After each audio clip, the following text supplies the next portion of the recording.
So people wanted to know how Andrew Hussey plagiarized my work for the notorious webcomic Homestuck. So I'm going to give an explanation of this. I am not responding to the people who asked me for proof because I do not know what the hell that means. Proof? That's just a single word. I don't know what you're saying. You're not communicating anything to me. You're just putting proof with a question mark or evidence with a question mark. Just nothing. So anyway, this is the first thing I posted on my DeviantArt, and what we have here is a Kingdom Hearts reference. It's a Kingdom Hearts reference. But it's a special kind of reference because I'm referencing the abstract meaning of Kingdom Hearts. I've never actually played Kingdom Hearts. I thought it was really cool, but didn't have it when I had a PS2. And I never played it after I lost my PS2. Didn't have no PS3, PS4, PS5. So this doesn't have to do with the specific details of the games. It has to do with the abstract meaning. Namely, the idea of the heartless, the nobodies, which are abstract figures. They do not have a literal existence. They don't have bodies or even minds. They are abstractions, which is something to expand upon within my webcomic. And so this great formless legion, it has no form, it has no body, it's nothing. And John, he would talk about the toys and the cartoons and stuff, they have no form. Well, really, this has to do with the abstract, the abstract meaning of the artwork, which is that it refers to formless things like certain varieties of evil spirits. Evil spirits are a category of evil from the Christian tradition and just life around the world, from where everybody ever lived before Christianity reached them, So this is saying that Disney, which can represent the company, and people try to keep the things Disney did when he was alive, and you got these executives, basically clueless people. Maybe every once in a while they're pretty good at running a company, but otherwise they're just worthless. And then there's the small example, TV's Kyle. He's a weirdo. He ended up canceling a nice girl named V. A little bit interesting about being named V. Just a little bit interesting. It's quite nice. So anyway, these three things and all the rest combine together into a great formless legion, which is pretty biblical, the legion, the demon, yeah. But it's a different kind of legion because it's current.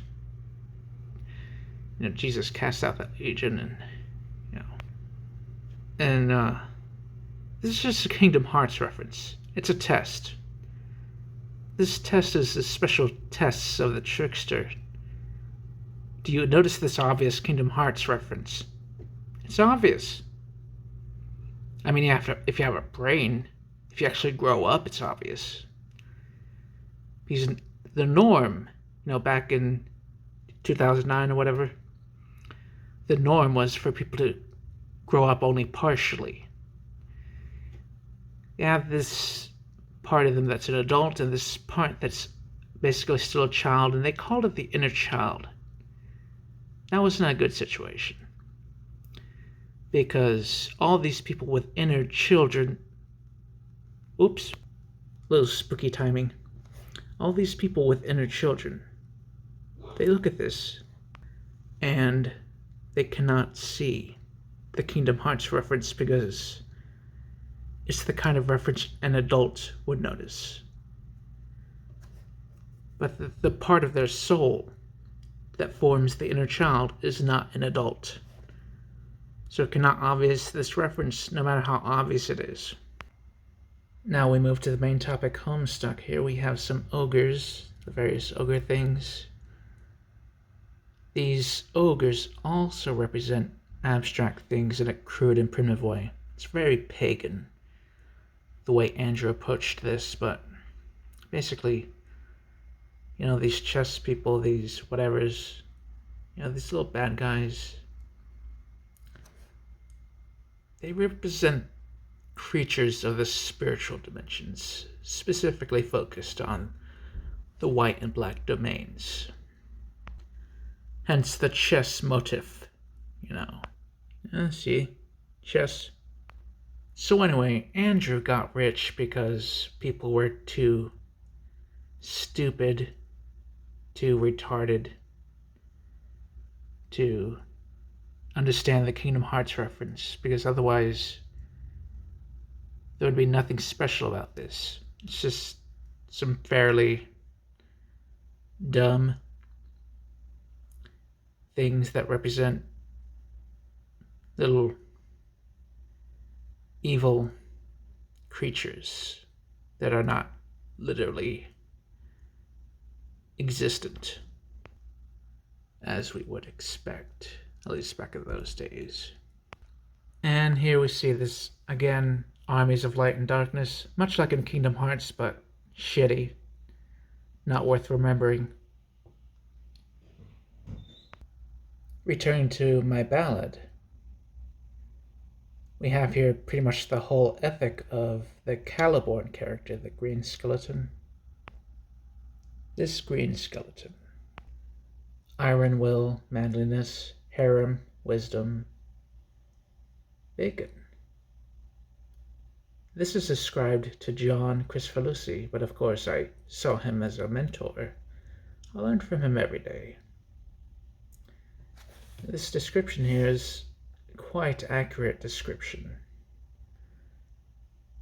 of, the whole ethic of the Caliborn character. Except I guess you would swap out the bacon for candy, I guess. I don't really know. And here this is a future ballad. We're still in the middle of his story. So it's taken a long time. I suppose that the middle would be marked by his age at the time. So there's still decades to go. And it was published on September 13th, 2009, which is some special numbers. I didn't think about any of this stuff, by the way. I was just a genius 18-year-old, or was I 19? I don't remember. I was 18 or 19. I was 18, wasn't I? Yeah. Moving on from the ballad, I am using it as an example. The ballad is just one example. I was posting all these comments on the internet, and most of them cannot be recovered anymore, so need at least one example to show people. Because there's all this symbolism in my comments. They were meant to be inspirational. They were built for the specific purpose of inspiration. So, I inspired by putting this symbolism, which basically relates to Kingdom Hearts. And what this says is that I am inspired by Walt Disney as well as John. But people did not want to hear these things. They just freaked out like maniacs. They do that on 4chan, which is obviously heavily drawn on for Homestuck. And on, the Cartoon Brews sorts of places, they get very nasty. Because basically I was embarrassing their whole lives because they don't even get what Kingdom Hearts is about. And stuff like that. Because they are overgrown children. Next, there's the Jack Noir character, the Beck Noir character. Unlike Lord English, he doesn't really have any value. He's just racist. He's mostly made of racist symbolism. But he's still cool because he made me look cool because Andrew vilified my teenage self with this character in a basically racist way. The character is just made of symbols. a black chess piece with bird wings and sea monster tendrils, and he's also a clown. Well, if you actually read my content, I know there's a lot of people who struggle with this, and at least they don't have much to say anymore. Anyway, birds, sea monsters, and crawling creatures in the creation narrative represent the establishment of the Black Domain.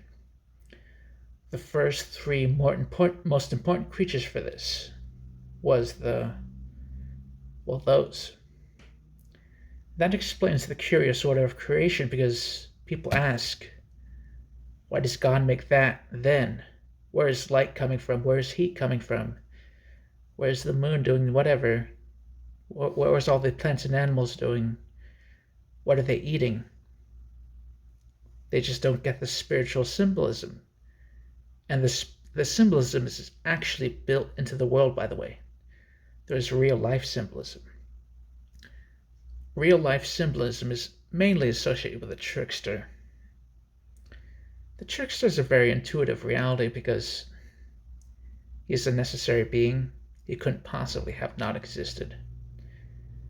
If you enjoy stories, you enjoy the trickster. But it was impossible for people to discover him properly. There are references to him. They make references to, well, there's all the various trickster characters in mythology and fiction.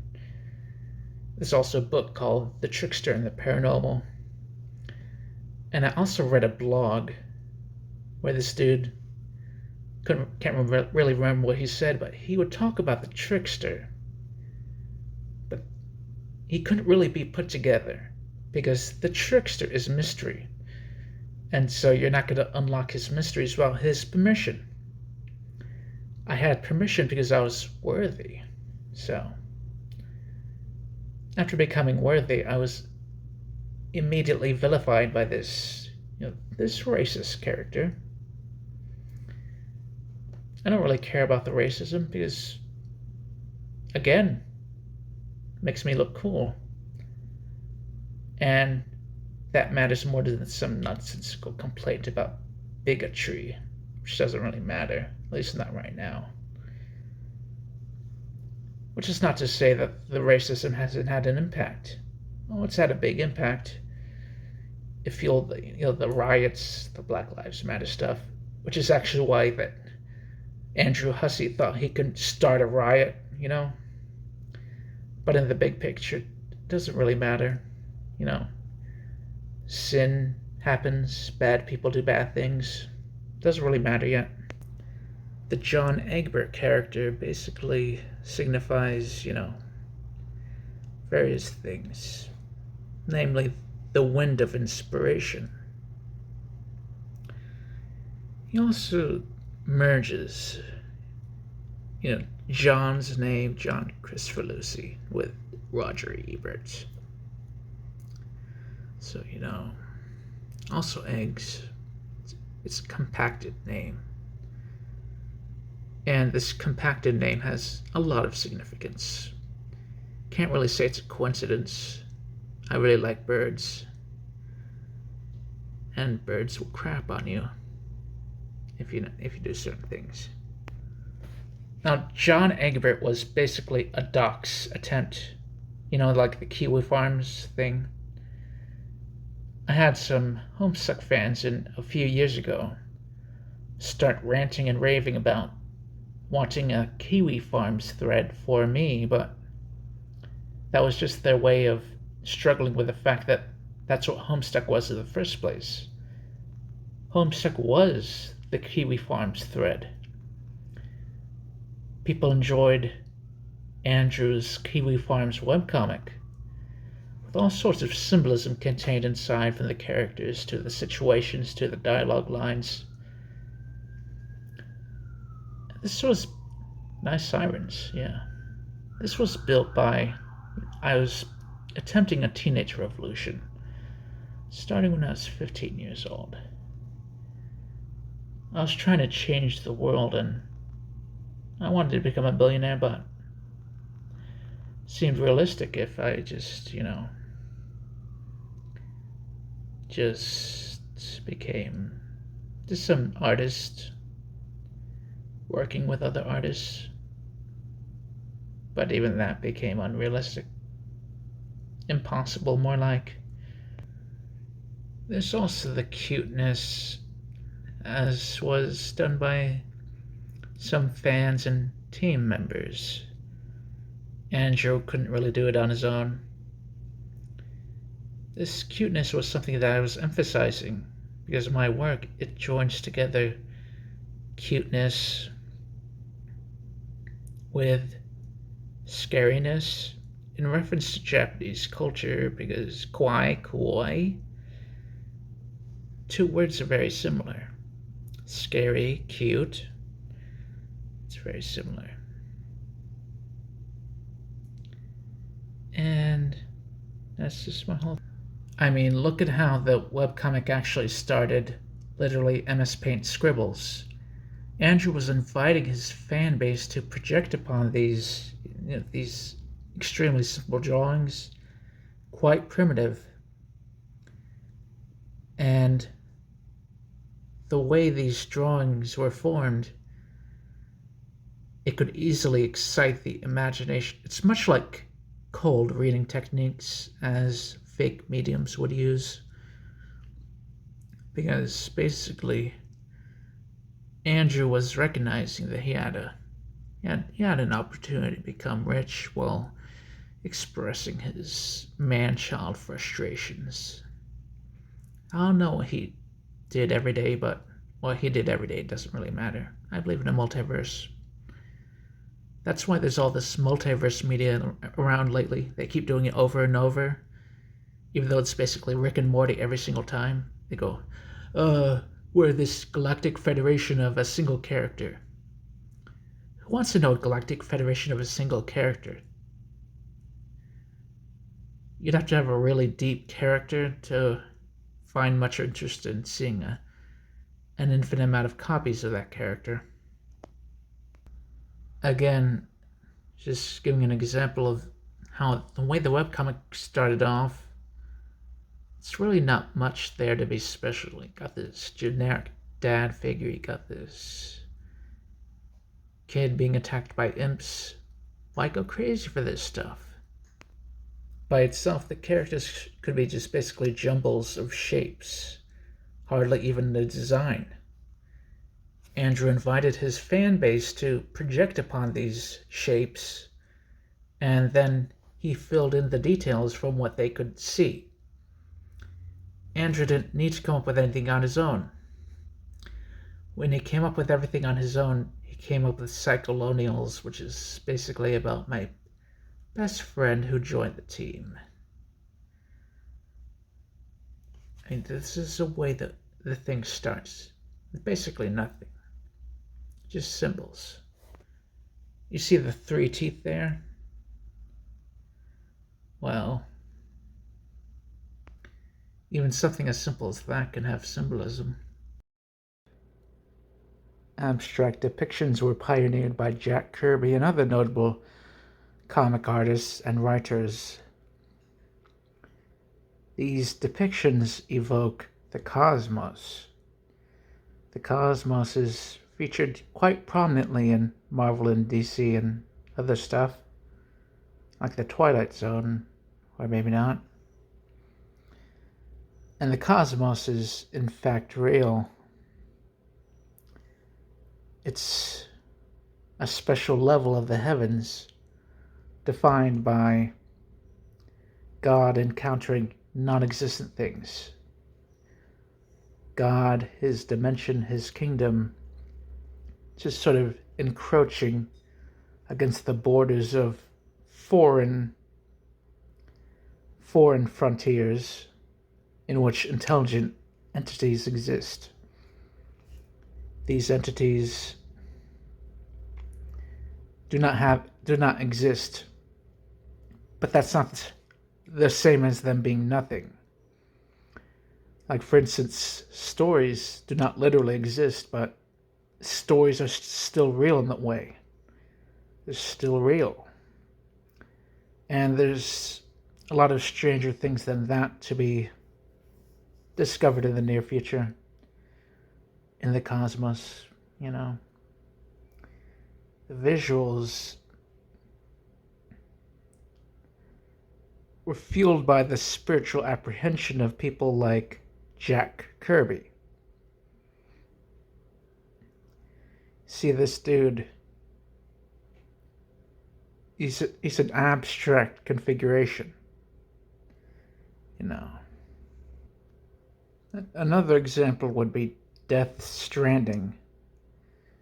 Death Stranding really superimposed the way I was living my life at the time. I mean, spiritually, mainly. And so this shows a very strong connection between myself and Hideo Kojima, the creator of Metal Gear Solid. I really loved the games and was coming up with ideas of making my own Metal Gear games, which are different because they have angel and demon gears and stuff, you know.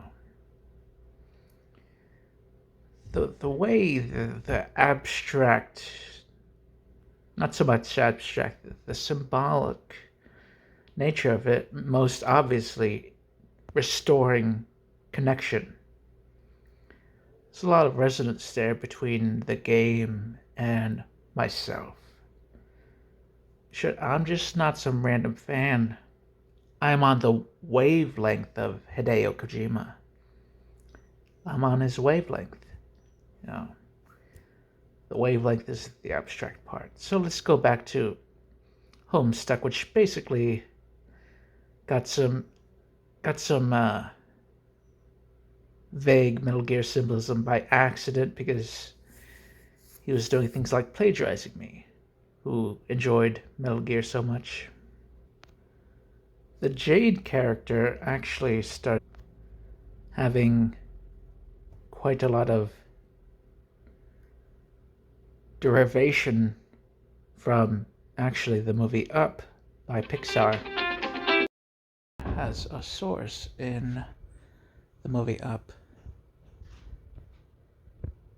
relating to various themes of the film, such as attempting reproduction and exploring the future, enmeshed with unusual frontiers within the current world.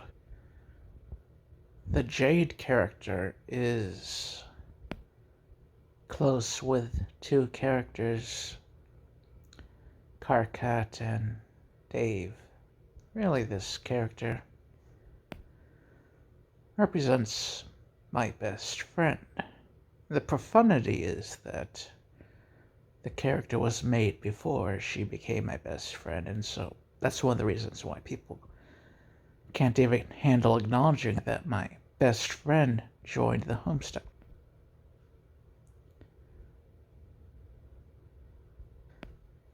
In part, this comes from cultural symbols, but also it comes directly as a conduit into the spirit from sources such as demons, mainly demons, also evil spirits. And so this spiritual influence helped Andrew assemble things that have some quite twisted meaning. And again, there are also some other sources like the movie Up. Also, 4 Past Midnight brings in the dog character. The dog is actually a spiritual sort of monster that represents the special region of the world's spirituality that is associated largely with Native America and India, the Red Nation. This dog is associated with the color red, and this dog is constantly in the background of my webcomic when my self-insert is on the screen. Here he is. He's actually very complex in this image. It is very, very abstract, and that's a sort of training for my readers. This is a practice webcomic. It's not actually the real webcomic. The real webcomic is coming in a few years. So this helps people, just read my work correctly. The dog is actually here. It's here. They're back with the red stuff. What does that mean? People just need to learn to perceive that correctly. Here it is again, and with some text, which is basically not even dialogue, it's just text. It's just text floating in the panel with a mysterious source. Now here is the dog, but more the dog's energy, hence all the redness. There's also the eyes and other stuff, which represents about other creatures levitating around. And toasty whelm, signifying being, toasted. So my best friend showed me a shock image and made me that way. It just became a part of my mind ever since. One of the ways that Homestuck produced transgenderism is because it got the character of Dave Strider twisted. Dave Strider should enjoy the dog, as after all, I draw him over and over, even though that's usually very abstract so far. But instead he's complaining about the dog, and Jade has to be the one who likes the dog. Well, really, this is quite twisted, in particular because my dog, it's associated with me attempting suicide. Yeah, it became attached to my soul at that time. That's not something people casually just sort of, unless they're weird. There's some weird dude who likes his dog. Was an abstract organism. So let's move on to Carcat. And again, I'm showing that Andrew's original art, including in Act 5, which is supposed to be the best chapter, the best act, it's just rather crude. It has nothing to do with the speed. It's regardless of the amount of time he spent, it's still crude. There's some highlights here and there, but that's it. So anyway, Carcat represents discovering symbols in the things, the mysticism which would normally be associated with sin. But in Christianity, we say that everything bad that happens, good comes from it. And so all the paganism, all the mysticism, all the, witchcraft, magic, evil creatures, whatever, it all has some good purpose. All those myths and legends, wherever they come from, that situation produced good. And so astrology produces good. If it didn't produce good anymore, then why does it exist anymore? God, through his providence, would just make astrology forgotten if there was no longer any good purpose. And I'm sure that's happened in the past. There's all kinds of missing things in prior ages, whatever.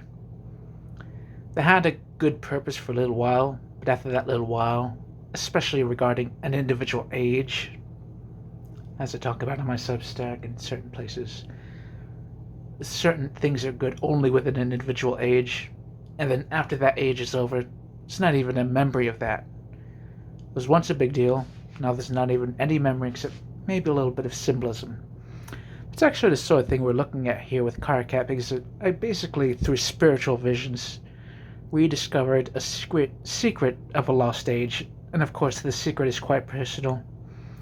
As you see, I was born with 6 9s. That's just something I did. I was born with 6 9s. And you see, he cuts his name thing. That associates Karkat with 4chan. You know. And indeed, he's one of the few characters who most obviously evokes 4chan alongside Caliborn, Aridin, and obviously Matuna. One of those top characters. So you can see the sources Andrew used by inspecting his work closely. This character represents him browsing 4chan, maybe not commenting much, and he slices the name thing. So anyway, 6 9s. It'd be a hell of a coincidence for me to be born with 6 9s if it doesn't have some sort of significance between me and this Karkat character, and maybe also astrology, because people always talk about me. Look at all those 9s. 9 must be your lucky number, you know? And people say, oh, and his birth weight is also 9.9. People say this all the time. 9s are my whole thing. In an alternate timeline, it could be imagined Andrew actually maybe encountering people who knew me in real life, making a big deal about these 9s, That provided a more direct source. And because he has a more direct source, it could be the webcomic he makes in that alternate timeline could become more personal and more sophisticated, and in return, I am also myself more sophisticated, more advanced, so I can deal with whatever Andrew does. So anyway, this astrology sign, 6 9s. Well, it just looks like 6 9s. What things look like, what things appear to be, is most associated with my 13 rings. I invented this setting as a teenager, and after a few years it actually became real. It retroactively became real, because I did one of the most incredible things ever, which was earning the favor of the trickster by my merit to introduce him. And as part of that, I did this artistic revolution, advancing things for children, friendship, etc., and so forth. All the things I was working on was always associated with the trickster, including when I was a little kid enjoying Stephen King, Freddy Krueger, Men in Black, all that. My whole sense of taste is associated with the trickster. Is one of those things I haven't talked about yet, which nobody bothered to find out about because they would not, get to know me personally. They would avoid at all costs getting to know me personally. In all my teenage efforts, nobody got to know me personally besides, my best friend, Kayleigh, IPGD, who joined the Homestuck team, and some others, just not really. Just a few others, and didn't really amount to that much because people are all weird about it. I had this friend, with my best friend who joined the Homestuck team, and he said, "Life of Guy is life of art." He did this after I actually posted on Tumblr. I posted all these images and stuff of things that I liked. And that goes to show that there's a significance to the things I like, and this Lolep, who was known to some,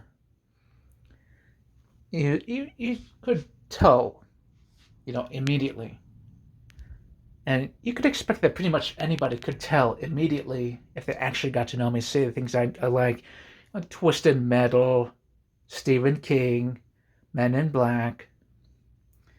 What else? This the battle tanks, nice name, Metal Gear Solid, Grand Theft Auto. It all has a shared shape, a shared spooky shape. And down here we can see the mental derangement. This shows up right. Well, that does. This mental derangement. This is from Homestuck, upper thing too. And they make him look like a Metal Gear Solid character. Just basically, as a Homestuck post, as a 4chan post to put it, it's like a desperate cry for help, as they said. So anyway, the significance of this character is, I was going to make an article about this, but I thought it was too big, so I waited a while.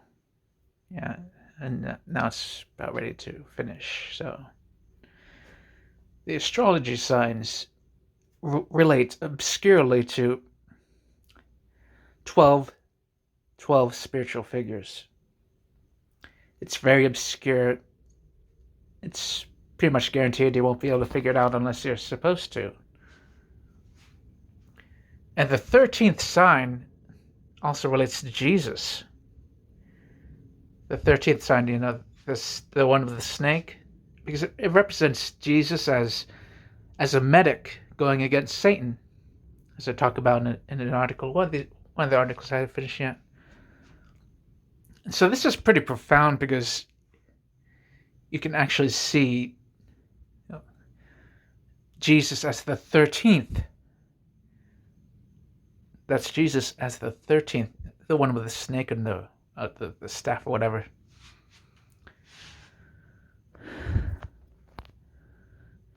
Because actually within the pagan iconography and various symbolism here and there's actually some symbolism of Jesus and other spiritually real things. And this symbolism mainly comes from lost prior ages like Lord of the Rings was about. And that's what makes the symbolism meaningful. And so when they talk about this astrology and the alignments of the planets, it doesn't really mean anything, but the symbols mean something. There needs to be some kind of kernel of truth pretty much every time, at least some kind of kernel. Otherwise, it just does not work. You can't put a pile of trash together and make anybody want to like it. But if you paint it like gold, then maybe people would want your pile of trash. And these symbols can be like gold paint, because it's not literally gold, but you can see what gold looks like a little bit. It's the same kind of thing. This one is real stupid because it basically represents Andrew and his symbol of sitting on a chair backwards, which basically represents a kid in school turning around and telling you that you're lame. It's one of those symbols that only makes sense to a man-child. So anyway,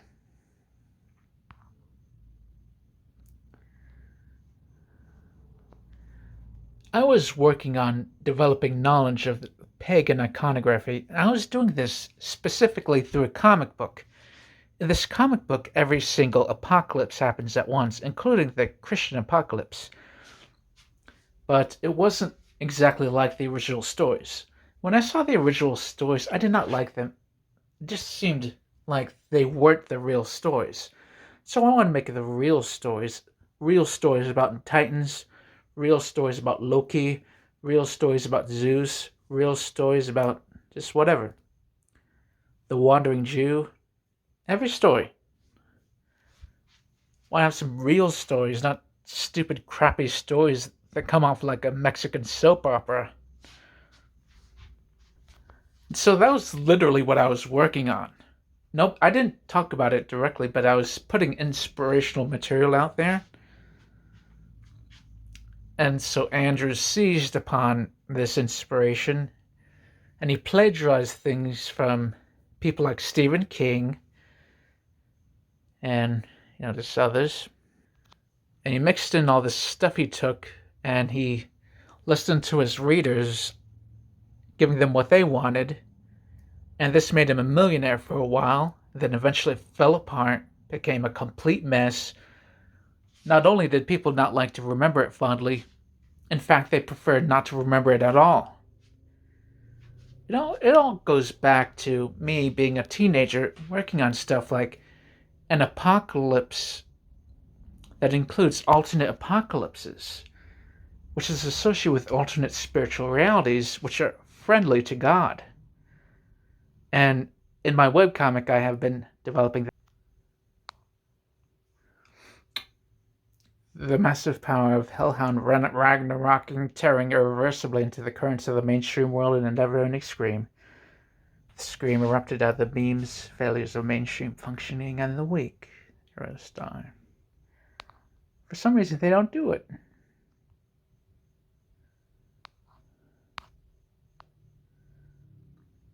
Busily constructing hell.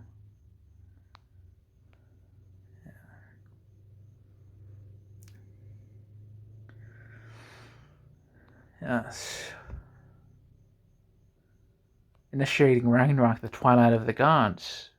So I guess that's what the double nine astrological sign is about, at least in part. You see, the Wolf of Annihilation sees no end to the pagan gods as their paltry lives extend into hell and the cosmos, a million stories whirled beside his kaleidoscopic eyes, and he will bring the wind of death into each. His hide billows not with flesh or fur, but